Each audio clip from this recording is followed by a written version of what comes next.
This story began after Jesus had dispersed the men and women after he fed the 5,000, in Matthew chapter 14. Immediately after this, Jesus insisted that his disciples get back into the boat and cross to the other side of the lake, while he sent the people home. After sending them home, he went up into the hills by himself to pray. Night fell while he was there alone. Meanwhile, the disciples were in trouble far away from land, for a strong wind had risen, and they were fighting heavy waves. About 3 o'clock in the morning, Jesus came toward them, walking on the water. When the disciples saw him walking on the water, they were terrified. In their fear, they cried out, "It's a ghost." But Jesus spoke to them at once. "Don't be afraid," he said. "Take courage. I am here." Then Peter called to him, "Lord, if it's really you, tell me to come to you, walking on the water." "Yes, come," Jesus said.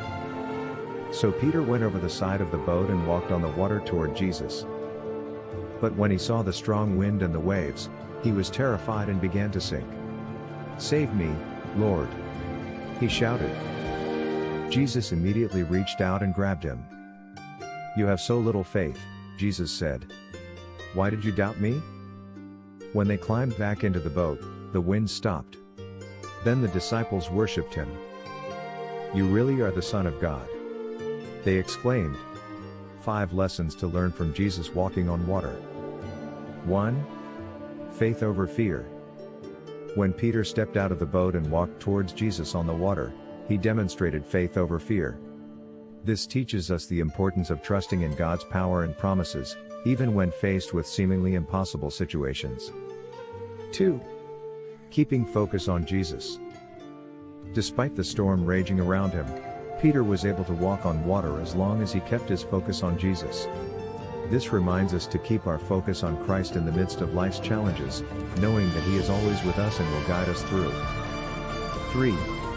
Taking bold steps. Peter's willingness to step out of the boat, despite the risks, shows the importance of taking bold steps of faith in our own lives. Sometimes, we need to step out of our comfort zones and trust in God's guidance to experience his miracles. 4. Learning from failure. When Peter's faith wavered and he began to sink, Jesus immediately reached out to save him. This illustrates that even when we falter or fail, Jesus is always there to lift us up and give us another chance. It's a reminder that failure is not the end, but an opportunity for growth and learning. 5. God's sovereignty over nature. The fact that Jesus was able to walk on water and calm the storm with a word demonstrates his authority over nature. This teaches us to trust in God's sovereignty and power, knowing that he is in control of all things, even the storms of life.